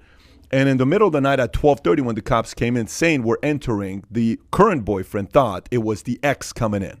So he shoots, and as a cop, you got your team. You got to make sure you're protecting. They didn't shoot first. He fired first. And then they shot. Now, obviously, they shot Breonna Taylor, which is tragic for that to be taking place. They're held accountable for that. That's the $12 million lawsuit that's been paid. And the Hankinson guy, he had issues in the past already. It's not like this was his first term. He couldn't control his temper. And I put that onus on the department not being able to see. When I see a switch of power, like I watch my guys, I run a sales company. I watch which one of my guys becomes power hungry. It's very dangerous when that happens, because in a sales organization, what do? You're the greatest. You're so amazing. Phenomenal talk. You're so special. I'm so proud of you. It's so much of building people up that unfortunately some people have no clue how to take that. Some people take it and they start thinking they're what? They're I'm God. the man. I can do whatever. Yeah, And there's no humility. There's anymore. no humility. Humility goes away. You can't tell me what to do. Do you realize who I am? So cops go in original intention is what? I want to serve. I want to make a difference. Right. And sometimes when all of a sudden you go to a club, I got a gun, you kind of start seeing people looking at you differently. You kind of go a little bit like this, a little bit like. And if there is any sense of character issue on the inside with insecurities, you got a problem with that cop. So I think the testing needs to change. People need to hire. The one thing we constantly are trying to get better at is hiring better. Every time I fire somebody after I hire them in 4 to 8 weeks and it doesn't work out, I always take full responsibility. Always say, because I'm like, why didn't you hire better? You should have known this wasn't going to work out. Why didn't you ask those additional 9 questions? It's not the guy's fault. It's your fault. You should have hired better. You can sit there and point at people as much as you want. This cost me money. That guy cost me $6,000. This guy cost me. You should have never hired a guy in the first place. Okay? You take the ownership. I have to take the ownership because I'm the one to blame to not have asked the right questions because maybe this wasn't a cultural fit. So when we're sitting there, we're going after hiring, after hiring, after hiring. So number one, I think the department needs to get a better predictive analytics questions they ask to hire people that has to do with PIs are important. Yeah, that has to do with ego and insecurities. It's very, very difficult to give somebody who's very insecure a lot of power. It's very dangerous. So that's one part. So this guy Hankinson, he first of all, he's got problems. He's had problems. His resume doesn't look good anyways. So we can go one by one by one. Then we look at Breonna Taylor. If Breonna Taylor's my daughter, 26-year-old, okay, you got Breonna Taylor, EMT, she's trying to be a nurse. She's involved in a conversation about $14,000. Let me go do this. And she's given the car that she gets to the friend of Kenneth. And what are you doing being involved in these types of situations? So sometimes, I remember one night, I never forget this. I come out of the military. My friend picks me up. And this is a friend that I was good friends with, regular guy, very good guy. It was, guy that I hung out with all the time.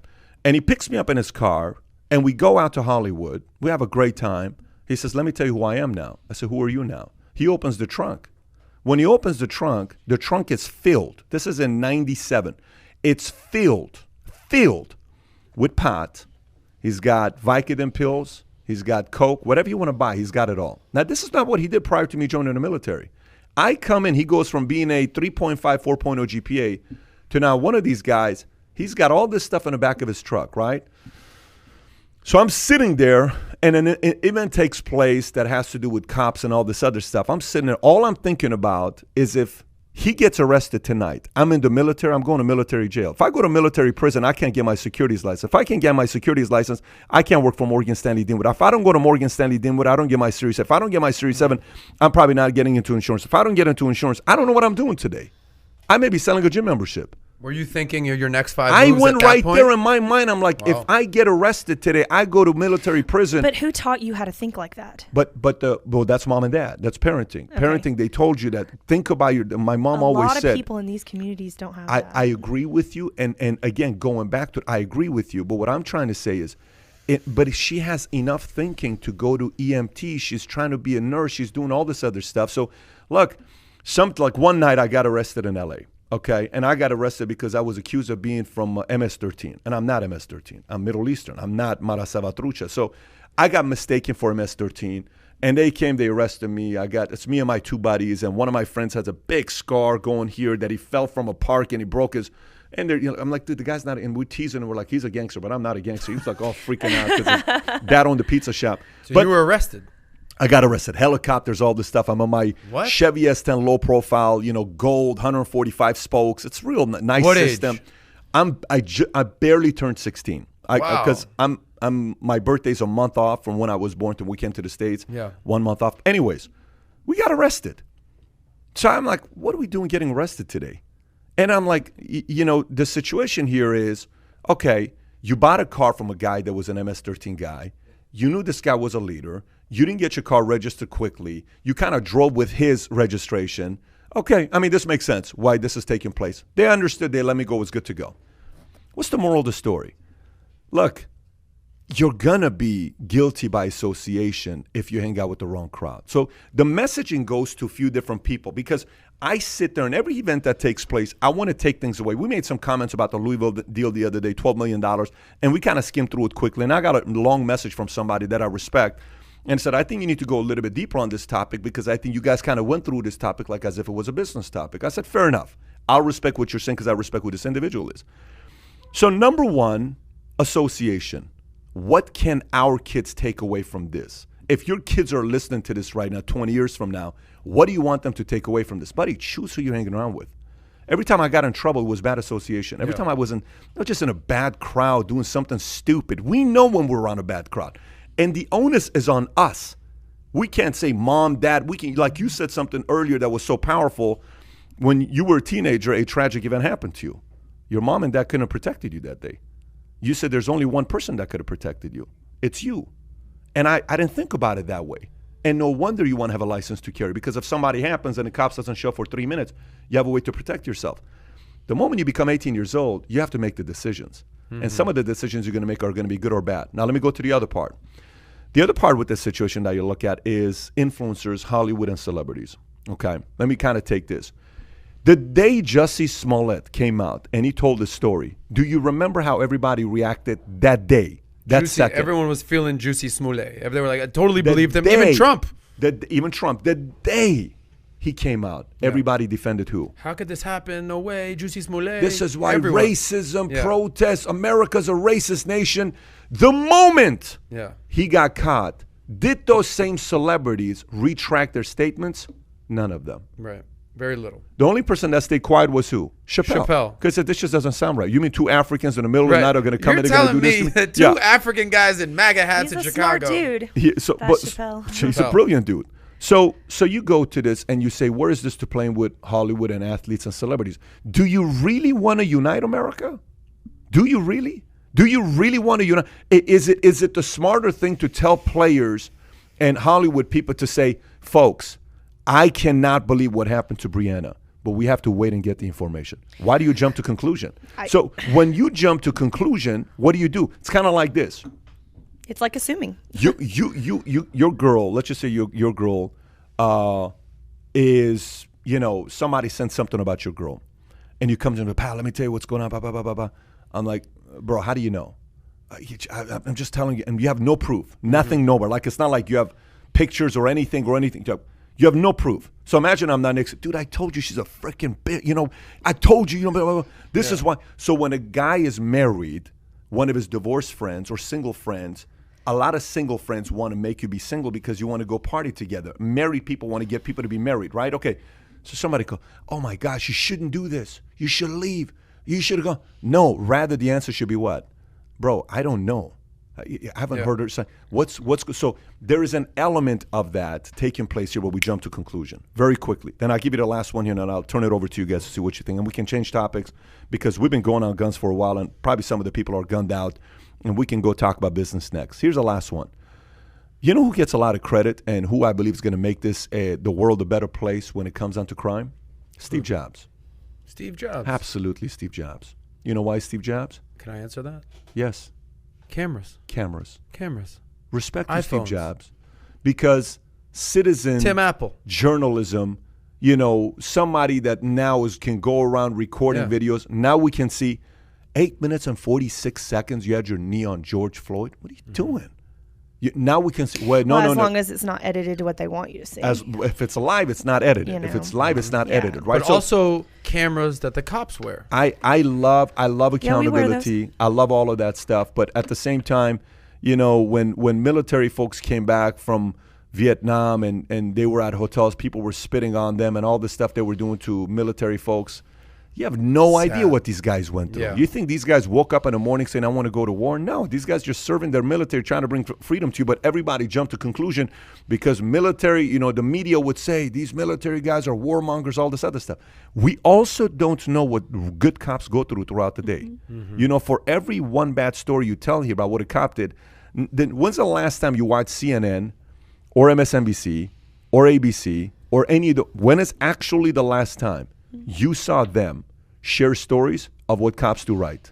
When's the last time? Yeah, I will say that you do see some stories. I'm not saying it's Tell me one. But it's not saying it's CNN or MSNBC. Tell me one. I'm going to tell you some stories. On CNN and NBC. That's specifically who I'm asking for, You do see stories of during the protest. This was after George Floyd.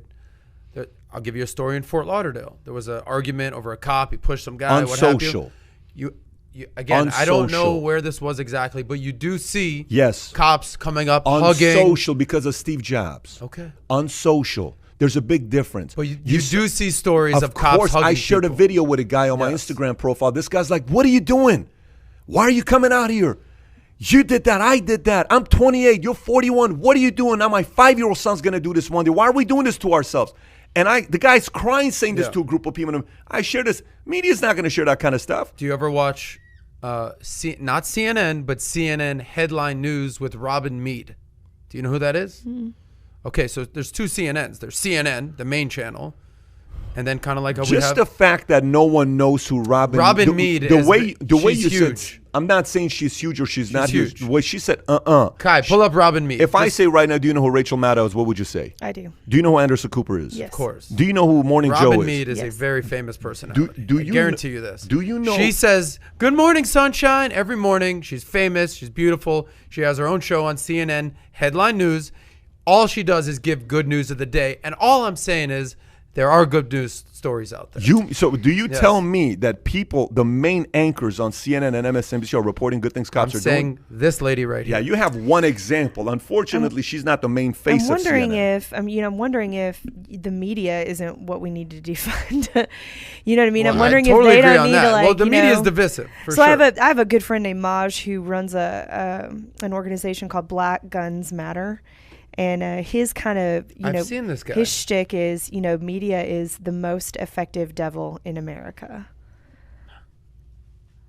Okay. I got you. Aha. You see? So it's, and to your point, about that is, that's a huge part of what's, galvanizing, these riots. And I always tell my students, if you see a video on social media, don't comment on it. Wait 4 days. Wait 3 news cycles. Yeah. Something else is going to come out that could potentially make you think differently. Mm-hmm. That's a basic thing that I don't think we're doing enough of, where we're not waiting to see what is really taking place. We're just jumping to conclusion and just kind of going out there. And these influencers are doing more of it, and they don't realize that their fans are young kids. Fans of sports are how old? They're not older people. Right. Young fans of athletes are younger people. Like one day I want to be like this guy. One day I want to be like that guy. You're not uniting America. You're dividing America, and it's they're gonna do what disappointing you to see do. that. Yeah, They're going to do what you do because they equate what you're doing with success. they're actually not going to do what you do, because what you do, the athlete is going to go to their $7 million home. What the other person is doing is going to their 1-bedroom apartment, living with 4 people, and they're going to go do what you're not willing to do. Meaning, the athlete is going to tell them go out there and protest, but the athlete's not going out there protesting. The That's a good athlete's point. putting the responsibility on the 18-year-old kid, not thinking that's someone's child. And they don't think about the severity of what could happen to someone's kid. This kid grew up in a family. I was living with my mother. My mom was a single mother raising us, and I saw my dad twice a month. I didn't have a day-to-day father figure. My mom couldn't control me. At 14 years old, my mom hit me one time, and I was looking. I said, "Mom, what are you doing?" She hit me one time. And she held her arm. I said, "You got to stop hitting, man. You realize it doesn't hurt anymore. Like, you got to stop." And that was the last time she hit me. I was 6'1" at 14 years old. What are you going to tell me to do? I'm like, dude, just stop. So from that moment, you couldn't control this kid. What if one of my people I looked up to, a Jordan, said, "You better go out there and do this. This is not fair." I probably would have been capable of doing something stupid. And I wouldn't been able to do what I've done with my life now. You look at a story, you think, oh, my gosh, this person was destined. Bullshit. Sometimes somebody else could have influenced that person to ruin their lives. These athletes and Hollywood celebrities, I love sports more than words can describe. I'm a stat guy. I love baseball. I love football. I love basketball. I love anything to do with competition. But they got to stop dividing. They're not doing that was a not really doing a powerful stand-up point, and I don't think I've ever thought of it that way. Yeah, I don't. Let me say one thing to build upon Yeah. your story about who you were hanging out with in LA and when you got arrested. And this is something that I gravitate to and I tell people all the time. Your network is your net worth, right? Show me the 5 people you're hanging out with the most. I'll show you your future. And you had to make a realization that whoever you were hanging out with when you were 14, you were 16, were probably not the people they're going to get you to the next level. Would you agree? 100%. Okay. Yeah. So your network at that time was not the equivalent of where your net worth could have been. But if I you went down the wrong path. I agree with you, and I tell you, there was a bit of luck. It's very easy for us to kind of tooth our own horn and say, "Oh, let me tell you, it's because of this." No, like, I got kids now, man. I'm not like what she said. I totally agree with her. Today's my son's birthday. It's Dylan's birthday. Dilly's birthday. happy Today's birthday. By the way, have you never met Dilly? Oh, I have not. Total freaking stud. Let of a me kid. tell you, I love this that kid. I just wake him up. Happy I went birthday, early. Dilly, Yeah, man. I mean, What a Dylan guy. is a special Let me give guy. you a dap up too. All right, cool. Dylan's an athlete. He's got calves bigger than his daddy's. He's got the perfect bubble butt of Bo Jackson, and he's just such a. Every kid has got a different kind of a soul about themselves. Yesterday, I'm laying this kid down and I'm playing with his hair and I'm just looking at him. He's knocked out. And I'm just like, listen, God, I so desperately need you to watch over my kids because I'm not around all the time. Mm-hmm. There's only so much I can do as their dad. I'd love to protect them 24/7. I can't do it. You need someone to watch over them. We have to understand that but Breonna is someone's daughter, man. Yeah. Mm-hmm. This is someone's daughter. This is someone's family. This is someone's blood. Blood is painful when something happens to them. And there comes a time that you either have to count on the man upstairs to protect your kids, you have to count on the values and principles you pass to the kids, or you have to count on the fact that the people they look up to set a good example that they're worth modeling. Mm-hmm. You have to be relying on that. Anyways, let's shift. Well, if you're a God-fearing person, you need to understand the Christian principles of self-defense. But that might be for another podcast. I'm writing a book about it, though. All right. Wow. There you go. Do you have a title of the book yet? The Christian Principles of Self-Defense. Wow, there we go. Anyway, shout out to Dylan BetDavid turning 7? 6? Dylan is 7 today, man. He's 7 today. This kid. Man. Comment happy birthday to Dylan BetDavid, a stud of a kid. Dilly boy. Thank you, our friends. Like and give a thumbs up to our audience. We just cracked 2.2. I love it. On Dylan's birthday. He's the best. So let's talk about something a little more, calm and a little bit more light. Mike Tyson's going to vote. Who's he going to vote for? Is he going to vote for Joe Jorgensen? Is that who he's going to vote for? Oh, he's going to vote for someone named Joe. You think so? I tell you, I used to hang out with Donald Trump back in the day. We used to go and pick up ladies, and he never treated me fairly. So I'm going with Joe Biden. You think that's going to happen? No, I can see him. I can see him voting for Trump. Tell me why. I mean, Mike Tyson's been punched in the face maybe 2 times. I don't know where his mind's at right now, so he's going to go a little crazy. Who knows? Let's get our audience crazy. Who do you think he's voting for? I think he's going to write in the tiger on the ballot. You think so? Yeah, I think he's going to vote for the tiger. Wow. from the Hangover? Yeah. I like that. I think he's going to bring in a whole new candidate. By the way, I love the way that Mike Tyson has reinvented himself. Yeah. He could have gone the way of the typical washed up, just like angry, beat up, boxer. Yeah. But he's, become more lighthearted, playful. He has a pretty incredible sense of humor about himself right now. Within a split second, he can harm anybody in a room. I mean, there's only a couple people in the world that can probably take this guy. Okay.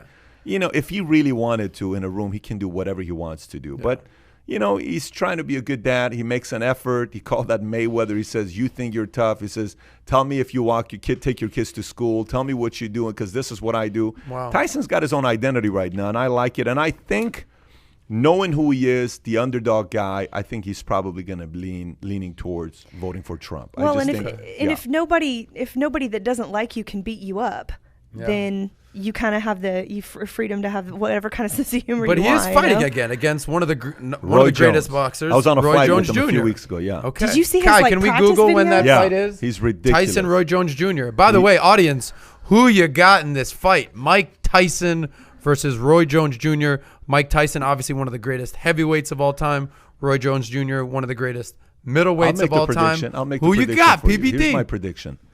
If it ends in the first 2 rounds, it's Tyson. If it goes past 2 rounds, it's Roy Jones. Just stamina. Simple. I don't know. Yeah. Speed versus. I don't know. Speed I Thunder watched lightning. his training videos. Yeah. I'm telling you, Tyson's man. He looks good. He looks good. There's He's no. When is that fight? No question about it. He looks really good. 2 legends are set to square off in an exhibition over Thanksgiving weekend. Wow. Are we going? Where's it going to be at? I don't know. Are we going to check it out? I think we should go. Where's it going to be We at? got Mike. Let's We find got out. Mike. We got Mike. By the way, apparently they're going to be fighting with social distancing, so it's going to be 6 feet apart. Mask on. Well, you got UFC people fighting these days, so I think these guys are going to do it. We'll see what's going to happen with that. So who you going with? I'm telling Make you. a prediction though, right now. You can't just say, "Well, I think this" or "I think this." I think Tyson's going to take it in the first 2 rounds. You think it's just going to knock him out? Yeah. I think he's going to go in for the kill. You got to realize weight difference. Right? I mean, he's heavyweight. I picked Mike Tyson in the first 2 rounds. I got Roy Jones Jr. We're going to have a bet. In what round? I think he's going to win. Okay, so he says fans won't be allowed in California. Is there really a market for? Dude, bring it to Texas. Yes, there is a market for Texas pay-per-view. people Tyson, Roy Jones Jr. So you got Tyson. Oh yeah. You got Tyson. You got Roy Jones. I got Roy Jones Jr. Can you predict a round?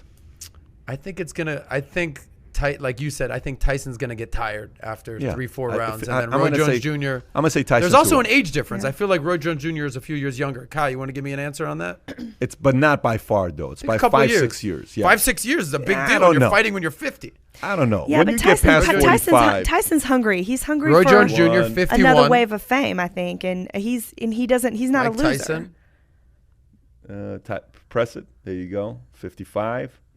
How old Roy is Jones is Tyson? 51. Roy Jones is 51. Tyson is 54. So 3 54. years difference. 3 years apart. Yeah. Guys, That's not we forget how good Roy Jones Jr. There was a time that he was the best fighter on No the planet. question about he it. was better than Floyd Mayweather. No question about at his it. prime. No question about it. Let's talk a business story. I'm trying to see which business story I want to get into here. We've been talking the gun business. Oh, so now we've we been gotta go talking real a lot business. of gun business. Let's pick a business Jerah, are story. you having fun? Oh man, yeah. How about Tesla coming out with their $25,000 absolutely. car? So Tesla just announced, Elon Musk says Tesla will offer an affordable driverless car within 3 years for $25,000. Announced during battery car meeting, 520-mile range on the car. The new battery uses large cells with a simplified design and lower cost materials that can be manufactured faster and 56% cheaper than the current technology. What do you think about this Elon Musk new car? $25,000 driveless car within 3 years. Is he going to deliver witin 3 years? No, Okay, go ahead. Ladies first. Go ahead. no, I don't. You're think just so. saying no. He's not doing it. No, I don't think it's going to happen. I mean, I'm an Elon fan. I mean, I think Friend of the guy's- show. We talk to Yeah. Elon all the time. We talk about him every episode. I think the guy's brilliant, but I mean, if he keeps smoking weed with Joe Rogan, he might not get this done on time. I think that'll inspire him to get it done Interesting. way sooner. So, Kidding me? He knows what he's So then doing. he's got to be back, and Yeah. they got to smoke. Well, I think. Say it again, Pat. they got to go back for part 2. Yeah, I think so. I think, look, what's happening in California these days, what do we talk about with Governor Newsom? That he has basically he delivered an executive order banning all new car sales that are gas-powered by 2035. So in the next 15 years, no more new car sales in California will run on gasoline. That's even more Right? wishful thinking. Okay. All right. I'm not saying that's going to happen or it's not going to happen, but that's the executive order that Gavin Newsom passed down. So what does that, just go down He the did slip? that as an executive order. Executive order. It's happening. California. Kooky place.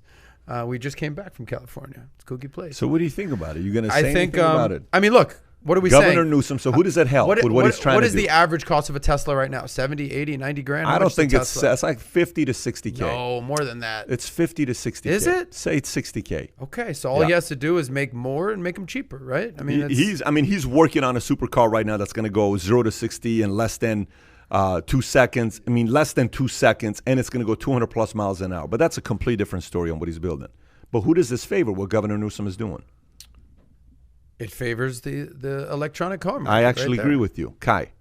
You were saying something. No, the way he's going at it is he's just making cheaper batteries. He's going back to the natural materials and looking, okay, this is what's expensive. This is why electric cars are more expensive, and then they're trying to find new ways to create new batteries that are cheaper that takes down the price. And I think with innovation, and especially now with Gavin Newsom's order and where you're having other companies also kind of lining up, that is the way it's going. And if we look at the innovation of computers and how it's grown over time, I mean, I think there's no doubt that eventually we'll get to that point with cars too. There we go. That's Kai, ladies and gentlemen. Let's not forget there's the competitor to Tesla that we don't hear that much about, this Nikola, which is Tesla's first name, ironically. Yeah. This Nikola, Yep. they partnered up with, was it GM, Kai? Yes. They partnered with GM, and they're going to be making their own. So I think the electronic car, the Teslas, the Nikolas, that's the wave of the future. Whether it happens in the next 3 years, 5 years, 10 years, we're on that. I have we're so on many that path. questions. I have so many questions. I mean, how long do these batteries last? How do you dispose of them? When do they need to be replaced? Because we went through a very similar situation with plastics. And if you've watched the documentary on plastics, plastics was the wave of the future. It was supposed to, save us and be reusable and all this stuff. And now we have tons and tons of trash that's not biodegradable. I have questions about this. I want to know about, the impact to, the environment in the future. And I don't think that that's been addressed, And I want to also know, how can a governor put down an executive order like that? I mean, it could potentially just be overturned when the next governor's elected. Touche.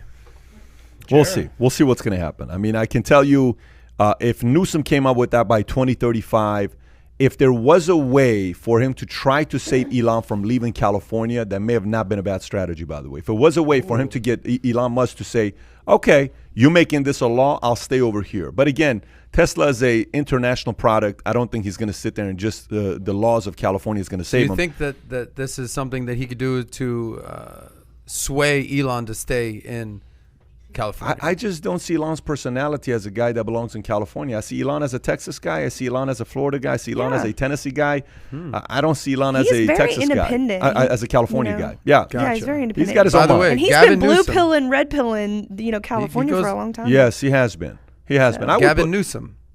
What about him? He was the U-Haul salesperson of the month, wasn't he? He Not was, yeah, recently. he- So he's doing great. Yeah, Very was. impressive. He's what doing he great. did. That's Pat gave him that award. By the way, Mayor Garcetti just announced 24 cities are announcing their own UBI. $500 a month they want to pay to the low-income families in L.A. Los Angeles, the country's second largest city. Mayor Garcetti has pledged to launch a program that includes a mix of public and private money. He hinted the program could also help immigrants living in the country illegally who have been written out of federal legislation. In Los Angeles, the county said, okay, but so you wrote the same thing twice and copy paste. Okay, got that. So you got $500 a month, $500 a month that he wants to pay out as his own form of UBI. 24 cities are agreeing to this. Who does this help? Who does this hurt? Who should care? Who shouldn't care? The taxpayers should definitely care. And I think didn't we just do this experiment with unemployment during COVID and stimulus checks? Didn't we just do this experiment and how many people didn't want to go back to work because they made too much money on unemployment? 2/3 of people were getting paid more to sit at home than they were when working. I mean, it's and then it's companies, I think maybe a lot like yours, that suffer. People don't want to come back to work, and it's you're going to go where the money is. To me, that seems very counterproductive. And what is stimulating this decision? Like, who is he? We already have a myriad of programs to help low-income people. I don't understand why we need to continue to add on top of that. And I'm not saying that poor people are lazy. That's not where I'm getting from. That's not where I'm getting at. Circumstances happen. I'm just wondering why these current programs that we have don't seem to be filling the void. Yeah, I'm not. So how many other cities other than LA have 25 implemented this? cities. Patterson, New Jersey has also pledged to follow a similar program. You're talking about Oakland, Mount Vernon, some places in New York, Tacoma, Washington, Patterson, Jersey, Long Beach, some other areas. Okay, let's play a little game real quick on where we are on UBI, right? Yeah. Universal Basic Income. Yeah. I'm like 70-30, meaning I'm 70% no, 30% okay. I see some benefits with this. All right, let's list the pros and cons, and I'd love to get your responses. So what are the cons, right? The cons are obviously it encourages laziness, it encourages people not to go back to work, disincentivizes work, illegals, maybe potential criminals, just straight up losers would be getting money to sit at home. And obviously taxpayers, socialism, big government. So there's a lot of bad on UBI. What's the good? What's the good? So obviously people can avoid slipping into poverty, homelessness. Some people could potentially have that money to pay their bills, maybe take more risks, start more businesses. That's an opportunity right there.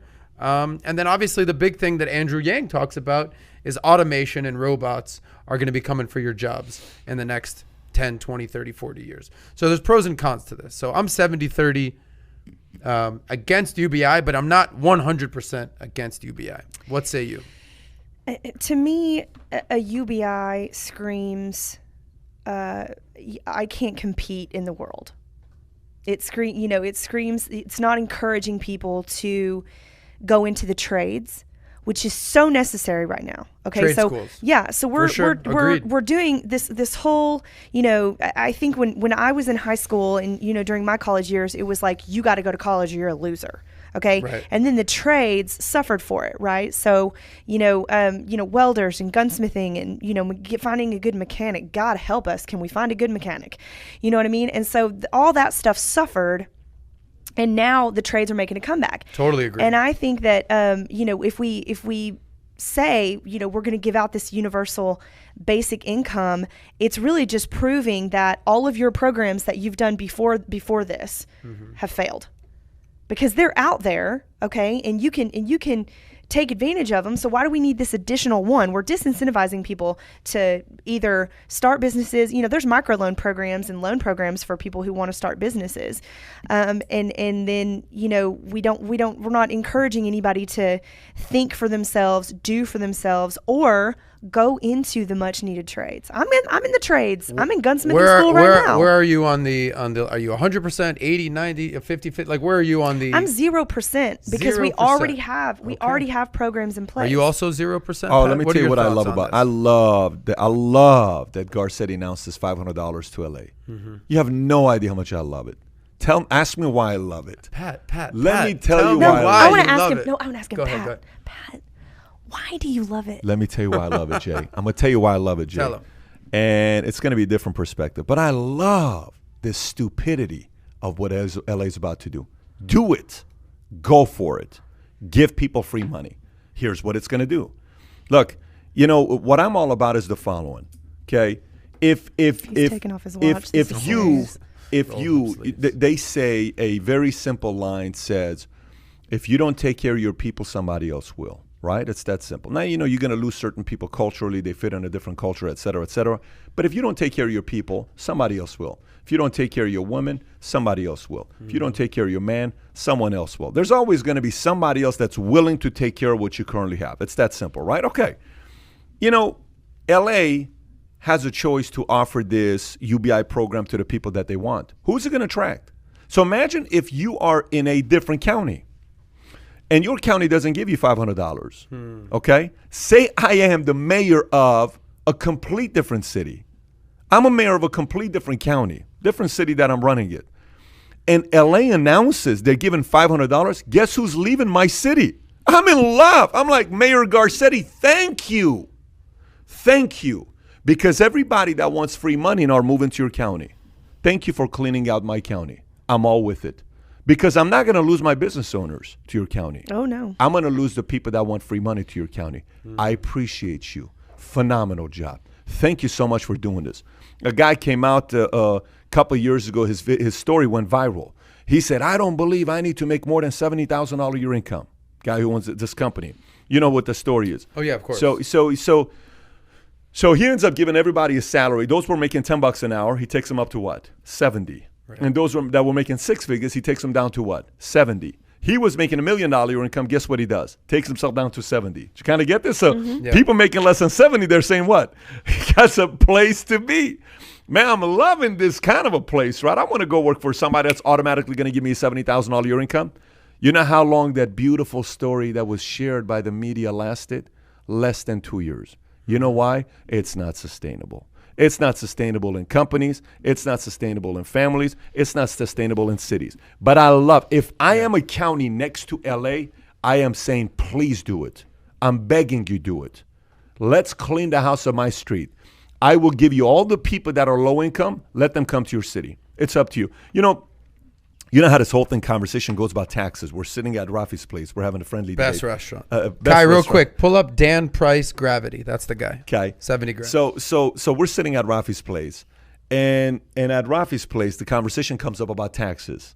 And our good friend, Steve, there you go. Dan Price is an American entrepreneur. He's a CEO of an online credit processing company, Gravity Payments, which he started while a student in Seattle Pacific University. He gained recognition after he raised his company's minimum wage to $70,000, and he slashed his wage to $1.1 million. You got to read the whole story. Minimum wage $70K. I don't think he lowered minimum wage earners. $70K. Yeah. Minimum wage $70K. Which anyway, catastrophic when you do something like that. Catastrophic when you do something like that. Let's talk more about Rafi's place and your friend Steve. So they guys debate over taxes like crazy. We sit there and we start talking about taxes. Okay. Shout out to Steve if he's listening. Yeah, it's Steve. I'm not going to say who said what, but one of the guys, if he wants to come and defend it here, it's a whole different conversation. One of the guys says, I think we need to raise the taxes on rich people. I said, oh, really? He said, yes. I said, what's considered rich? He says, you know, these people that make $100 million a year. I said, wait. Who's rich? The people that make $100 million a year. I said, I want you to look at that Indian couple right behind us. Remember that Indian couple sitting right behind us? I said, what do you think they make? Good-looking couple. I said, what do you think they make? And he says, I don't know. I said, what do you think the average person here makes? I said, what'd you make last year? Watch out, your pen's about to drop. I said, what'd you make last year? He gives the number. And I said, how many people in this room made your kind of money? I said, if I told everybody in this room right now that you made that kind of money, what would they consider you? Ransack Rich. you. I said, they think you need to be taxed a lot. So who are you to determine who needs to be taxed? I think there's got to be a tax for talented people that don't use their talents.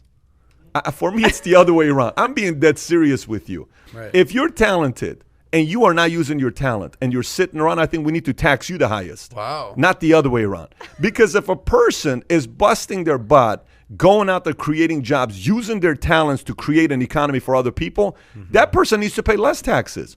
If the person that's not using their talents, that person needs to be taxed more. I mean, isn't there a story about it with the guy, with 5 talents, 3 talents, 1 talent, all this other stuff? You got to put your talents to use. I think too many times we like to demonize these guys that are going out there and creating economy and jobs, and not the other way around. The people that don't want to use their talents. I know how many people you know, Adam. How many people you know that are more talented than you that are broke? Oh, there's a lot. Why? A lot of people. Why are they broke and they're so talented? I don't know. They can't get it together. I'll give you my favorite quote, literally of all time. Let's hear it. So, have you ever seen the movie The Bronx Tale? Of course. Okay, Chaz Mickey Mantle, Palminteri. yes. Yeah, Mickey Mantle. Robert De Niro, yes. Okay, Mickey Mantle. Robert De Niro was a bus driver. When's the last time Mickey Mantle paid your bills? Exactly. Yeah. My favorite quote, literally of all time, he says, "The saddest thing in life is wasted talent." I remember I wrote that quote down because there was a time in my life where I remember saying, I'm so talented. It is, though. I can do whatever I want to do. I can literally become who I want to become. But I'm wasting my time just doing nonsense, partying in South Beach. And I said, the saddest thing in life is wasted talent. I heard that. I wrote that down. Yeah. I wrote that down and I read that I still have a plaque in my room with that saying. So I agree. You know what I would do? If I was a governor of a small state, just to do a project, 8 years, if I'm a governor of a small state, I'd flip taxes. I'd flip it. I'd make it progressive, but the other way around. The less you make, the more you get taxed. The less you make, the more you pay taxes. Wow, mind blown. The less you make, the more taxes you pay. The more you make, the less taxes you make. That's going to get people, that's capitalism. People are going to be hustling. But guess their what ass that off. does? Yeah. Guess what that does? You know what it does? It's going to motivate people. The people on the bottom are going to say, screw this guy. Yeah. I don't like this guy. No problem. Go to LA. I think it's just going to move. Garcetti would love you. But the other people are getting like, shoot, let me step my game I'll come up. to your state. Yeah. You come to my state. The more jobs you create, the less tax. Listen, compensation structures are tax compensation. If you think about our tax plan is a comp plan, that's all it is. At a sales company, their comp plan is a tax plan. And I don't know a single company that grows in sales where they charge the people that make more money and they pay them less commission. Let me get this straight. So if I come to a company and I'm doing sales, and the more value and revenues I bring to the money, don't I make more commission instead of less commission? What sales organization that grows says, the more money you make, we pay you less commission? Have you ever heard of an organization? No. But taxes do.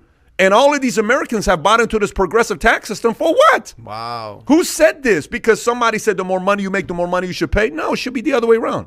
I say if you are able to create 50 jobs, if I'm running a city and I tell you, you create 50 jobs, an average salary of $50,000 your income, okay? Does that help my city out? Yeah, of course. Does it help your city out? Yeah. Now, how hard is it to create 50 jobs for a city?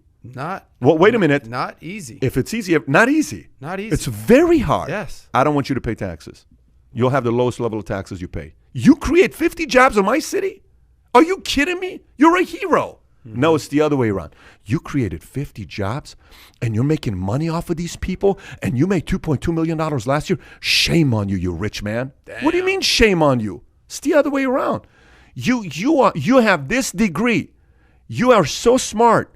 You are so well read. You know about philosophy. You've read all the books in the world and you are unemployed for 9 straight months and you're blaming Society for it? No, you're going to be taxed at the highest level. Wow. You don't like the city? Go to a different city. Taxing Now, wasted talent. I've never heard that in my life. let me That put is it- some intense stuff. But let me put it to you this way. You know what are the chances of somebody getting elected on that campaign? Never. 0. Yeah.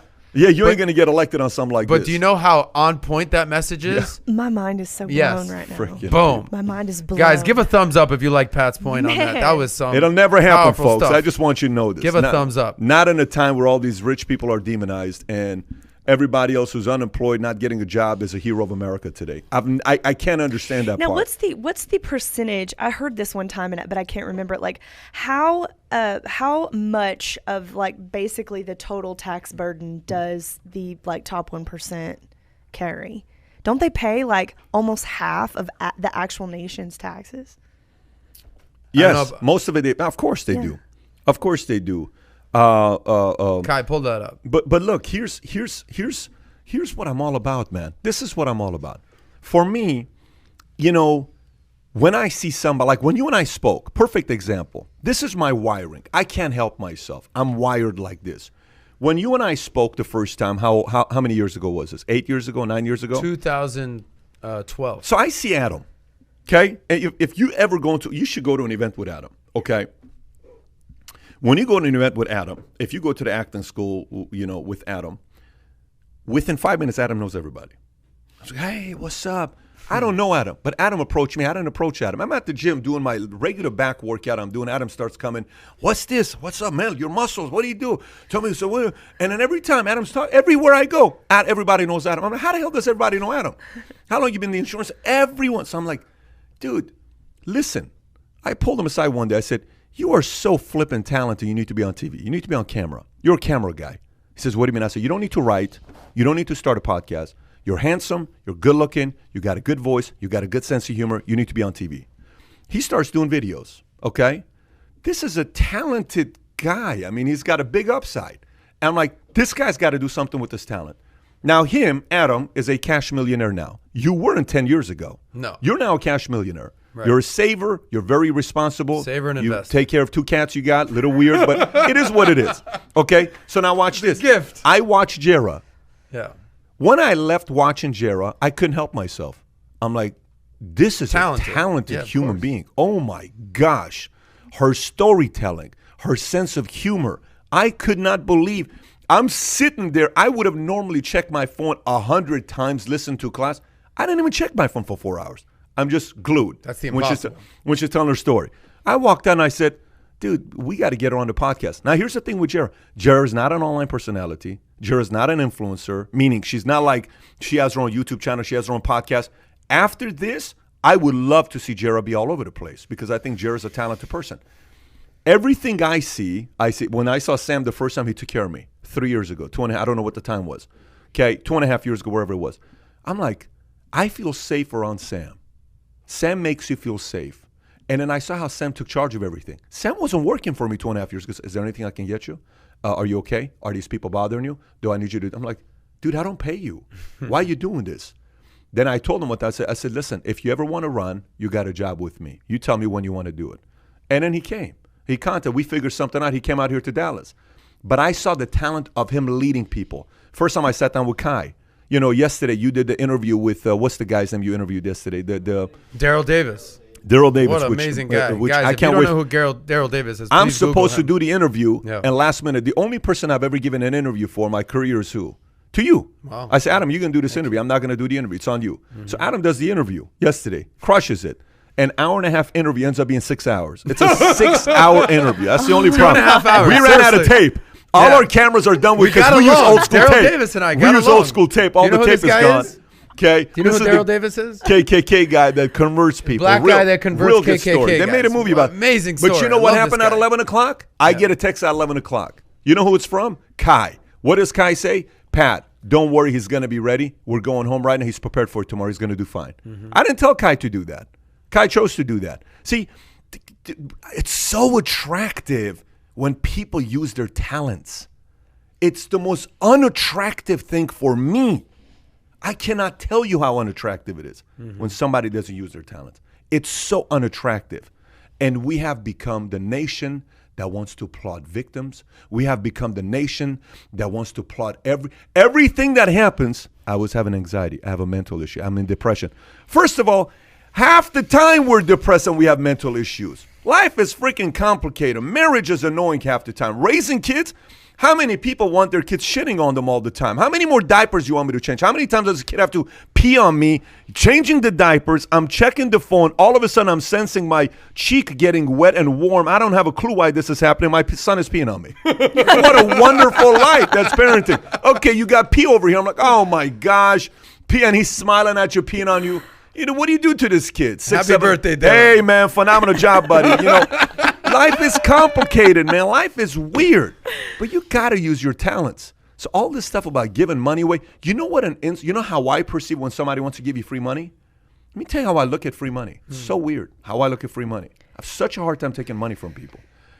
When somebody gives you free money, to me, it's like you think I can't do something. It's a way of thinking, it's like insulting. It's insulting. Really? It's insulting if somebody says, here. No, man, I got it. A little bit, I get it, a little bit. Maybe a week, maybe 2 weeks, but I got it. I don't want to sit there and rely on somebody for It's like a hand up instead of a handout situation. So for me, man, listen, if it's not going to happen, I have no desire of politics. The more and more I think about it, the more and more I just know it's not going to be something I'm going to be entertaining. But if I ever ran a state, or if I ever ran a country, you wouldn't like my tax system. If you did love my tax system, it's because you're improving. If you didn't, I would send you to Mayor Garcetti's city or county or state that he's governing. But you wouldn't like the state I'd be running because I would want people that are using their talents. Wow. And that's not a popular message today. No, I've heard Pat say a lot of powerful things. That might have taken the cake right there. Other than that synergy rant you went on that blew my mind on the earlier podcast, that was probably one of my favorites. I don't know that I have any mind left at this point. Blown. I mean, it's what, you know, it's almost Jerah. 10 o'clock. I have to say that this whole thing has me, you know, thinking, like the way that you guys think and the way that you interact with each other and the things that you said really kind of have got me just, you know, my wheels are turning up here because I don't do things like this. You know what I mean? You know, people will have me on their podcast and they'll go, you know, like, well, tell me about how you train women and how they learn versus how men learn. But it's never been a conversation like this. But I'll tell you what has happened is, you know, I didn't want to be here. I didn't want to, you know, I don't want to sit on a podcast that has 2 million followers. You know, I didn't get into this because I wanted to be the face of something, right? But when enough people tell you, if not you, then who? Like, who else is going to talk about this? And it's not that I'm the only one. I mean, you know, Amy Robbins is doing a great job. Antonia Okafor is doing a great job. There's a lot of women that are out there really speaking about 2A, but we need more. Like, we need more women because we're the ones that need it the most, I think, probably out of almost anybody. Agreed. You know what I mean? And that's arguable, okay? But, you know, we are the weaker sex. You know, the human traffickers aren't snatching the babies up from their daddies. They're looking for the distracted mom that they're banking on is, you know, unprepared, unaware, and unarmed. Okay? And then human trafficking is a huge problem that we have right now. And I think that's a whole podcast episode in and of itself. But the point is that I didn't want to be here. I didn't consider this a talent. I didn't consider this, you know, I didn't look at my 23-year-old self, you know, my 24-year-old self when that happened to me and go, you know what? I'm going to start a company. Yep. I'm going to start teaching guns. That's what I'm going to do for a living. I never thought that in a million years, but the more that I started doing it and the more people that were taking my classes, it's not necessarily that I'm just this wonderful, awesome instructor. It's just that I have a perspective and I have a passion for it now. And it's, Very you know, obvious. and that's what you have to do is you have to attach yourself to a purpose. And that's what makes you. So it's, you know, I never wanted to be here, but I mean, I'm honored to be here, and I think that the message needs to get out. Well, and you know, if I'm the one that has to tell it, I hope more people contact you. I hope you get more people that are messaging you and wanting to get you to get exposed meaning sharing your story because this message needs to be heard. But let's do this. I want to finish up with the Soros story. Kai, can you pull up the Soros video? I don't know if you guys saw what happened with Soros. It's a little disturbing. Okay, it's a little disturbing for me. And if you have the video, go click on. Do you have it or you don't have it, Kai? I think you do have it somewhere there. Is that 150? No, not that one, although that's a cool video. I saw that. It was good you added that video, by the way, to it. I saw it last night. Just Kai, if you can't find it, just go type in. Yeah. So I don't know if you guys saw what happened the other day. Luis, did you see this? Have you guys seen what happened with Soros and Newt Gingrich the other day on Fox? No. You didn't see it? I did. Do you know who George Soros is? No idea. Okay. So George George Soros find out is right a now. legendary hockey player who played for the Kings as the goalie. Great defender. Let me see. Move off of it because it's the video that's like minute. Okay, go to minute 46. The 275,000. Yeah, click on that one. You open it up like that. Interesting. All right. Fast forward a little bit, Kai.